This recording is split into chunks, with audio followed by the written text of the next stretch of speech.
Everybody hates Doug, and for good reason. If there was ever a character that fans would happily snap out of existence, it'd be this kid. Doug came out of nowhere, annoyed everyone with his smug little face and fake politeness, and then disappeared just as randomly. What really made things worse, he was set up as a rival to Stewie. Yes, Stewie, the evil genius baby who roasted aliens and built time machines. This is my new invention. A gene-altering device. I thought about what you said yesterday about me growing up stupid.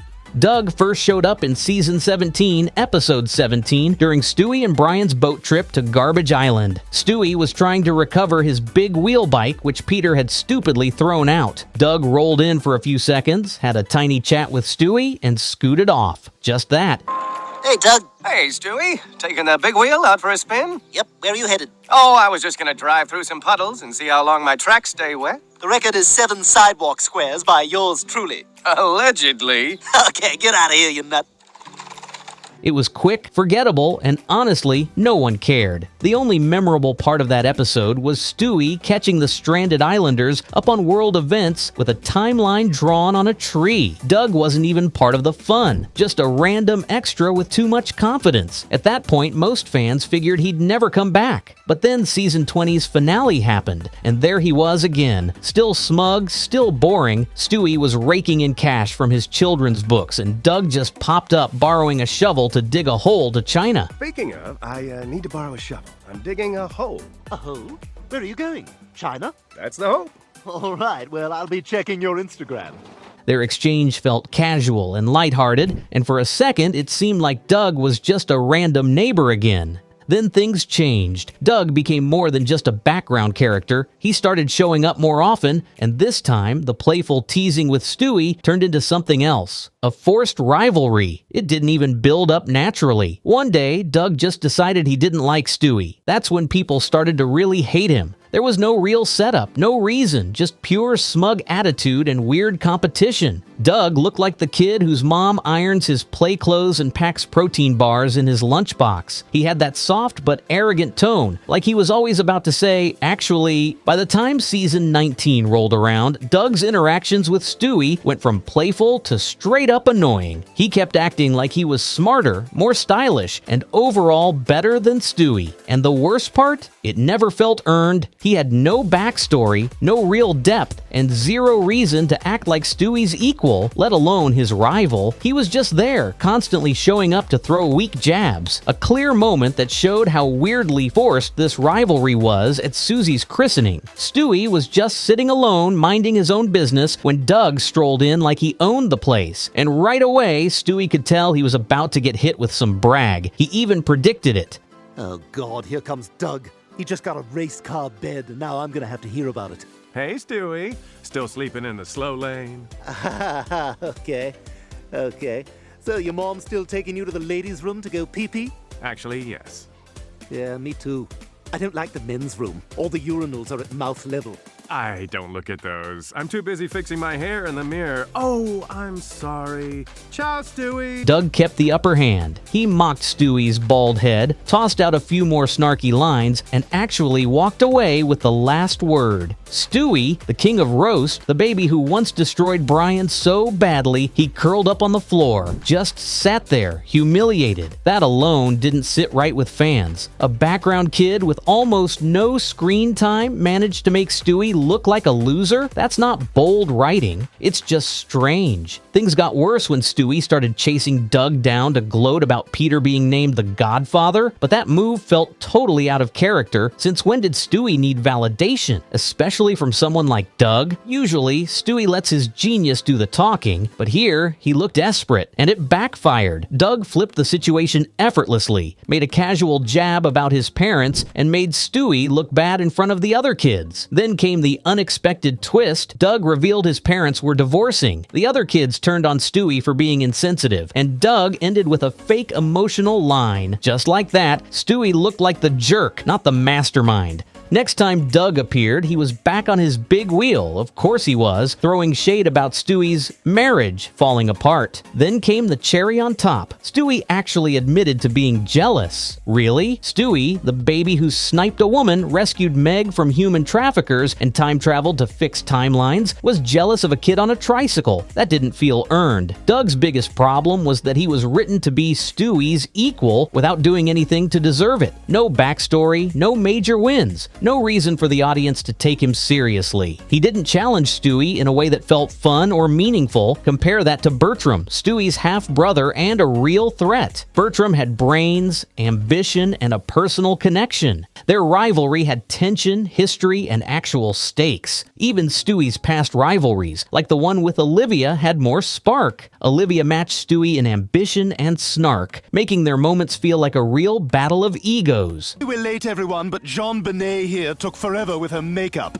Yes, and we probably would have shaved a few minutes off our trip, but Mr. Cheapo here refused to let the valet touch his big wheel, so we had to drive around the block 6 times till we could find a spot. That exchange had tension, sass, and chemistry, everything the Doug dynamic lacked. Family Guy has plenty of arrogant characters, Brian, Carter, even Quagmire when he's on his high horse. But the difference? They've got something to balance it out. Brian may be a hypocrite, but once in a while he shows heart. Carter is a terrible human, but his deadpan nonsense and wealth somehow make him fun to watch. Even Quagmire, as wild as he is, has charm and storylines that evolve. Doug, on the other hand, doesn't offer anything new. He's just smug for the sake of being smug. When Brian turned to Doug for fitness tips in Meg Goes to College, Doug wasted no time throwing shade at Stewie. Stewie, it's an Doug moment. No hard feelings.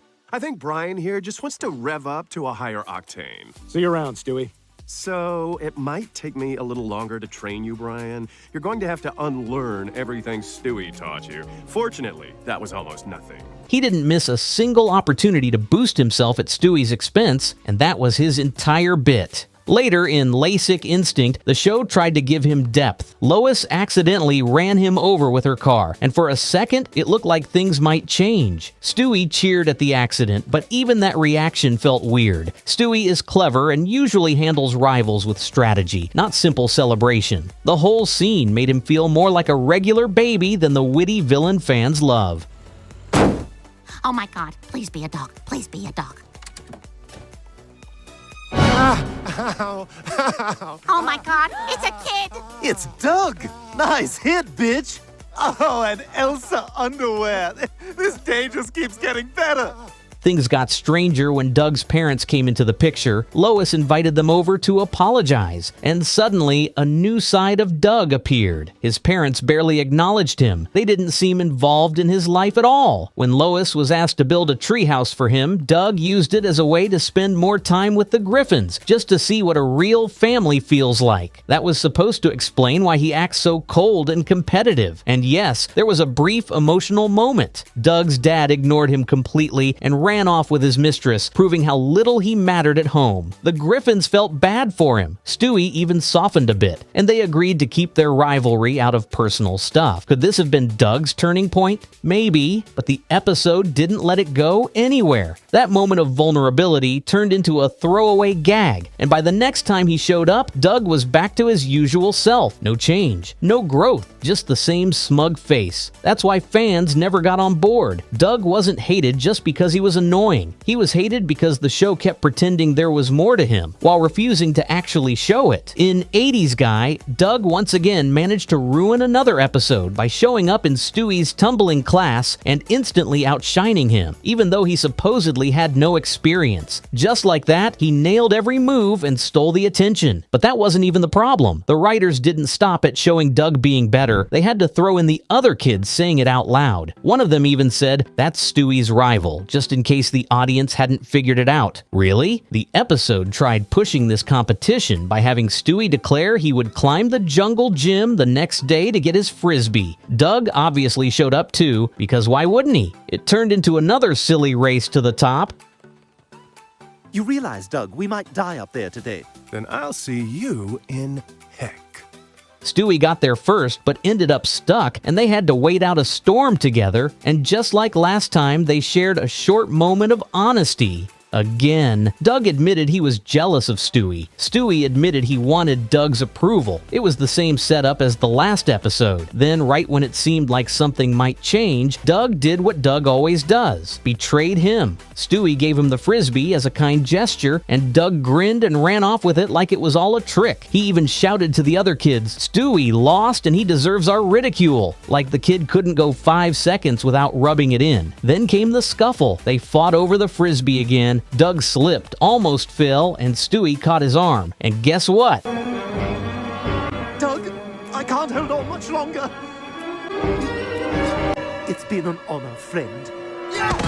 They were barely off the ground. All that drama led nowhere. Stewie's final insult? When the fake movie trailer rolled, Doug was played by Chris Pine and Stewie was voiced by Paul Giamatti. The writers didn't just humiliate Stewie in universe. They humiliated him in fake Hollywood too. And if you thought that was the end of it, nope. In the very next episode, Brief Encounter, Doug made it worse. It started off simple. Lois gave Stewie a stuffed monkey, and it created tension with Rupert. Doug heard about it and casually shared that he had a similar issue. Then they hatched a scheme to take care of each other's problems. Sounds dark, but for a second it had promise. Here's where it went sideways. Doug actually followed through. Stewie didn't, because his target wasn't a toy, it was an actual cat. Doug didn't care. Later, the cat turned up dead, and Doug had pictures of Stewie at the scene. Suddenly, he's blackmailing Stewie for something Stewie didn't even do. All of this just so he could win again. But there was a twist. Another kid, Tyler, appeared and instantly made fun of Doug. He had his own Doug. That's when it clicked. Doug wasn't even unique. He was just someone's version of an annoying presence. Doug wasn't smart enough to challenge Stewie, wasn't funny enough to stand out, and wasn't interesting enough to carry a subplot. Instead of death rays and clever traps, Stewie was now giving out nosebleeds. Literal nosebleeds. Doug's most forgettable exit came in The Candidate. It started when Doug ran unopposed for snack captain after his only competitor, Noah, got booted from the race due to foot and mouth disease. But once Stewie realized that snack captain could lead to becoming mayor someday, he jumped in. Chris became his manager. College interns were hired. Stewie went full politician, but of course,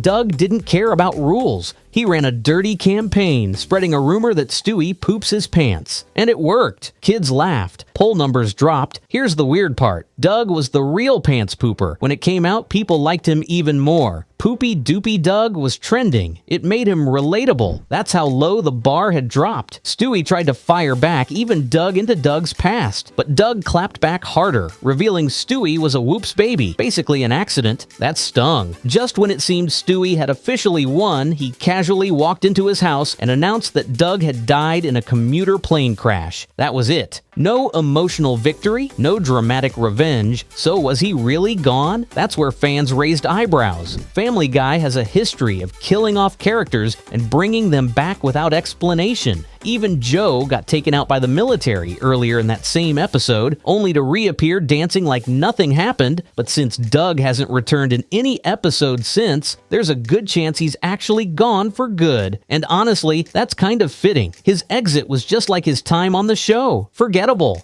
A Reddit user nailed it by saying Doug felt like a symbol of new Family Guy. All style, no depth, just a plot device built around one joke. Doug is better than Stewie. That joke got old real fast. What made Doug stand out, but not in a good way, was how out of place he felt. Family Guy has always thrived on its quirky side characters. Whether it's Mort panicking over the smallest inconvenience or the giant chicken showing up for random, over-the-top brawls, each of them added something unique. Even Angela, Peter's old boss, had distinct moments that stuck with viewers. They didn't need backstories or emotional arcs. They just needed to feel like they belonged in the weird world of Quahog. Doug didn't. He wasn't chaotic enough to be funny, smart enough to be threatening, or even weird enough to be interesting. Instead, he became a recurring annoyance. The show kept insisting he was Stewie's rival, but fans weren't buying it. Every scene with Doug felt like it was checking a box. Doug shows up, acts smug, throws a weak jab, leaves, rinse, repeat. Even attempts to give him depth, like his distant parents or emotional vulnerability, fell flat. Those moments were either brushed aside for a quick gag or reversed by the next episode. There was no payoff, no evolution, just a loop of bad writing. Doug wasn't hated because he was evil. Other Family Guy characters have done way worse. He was hated because he added nothing. His presence didn't move the plot forward, didn't create real tension, and didn't make Stewie look sharper or funnier. Instead, it dragged down the scenes he was in.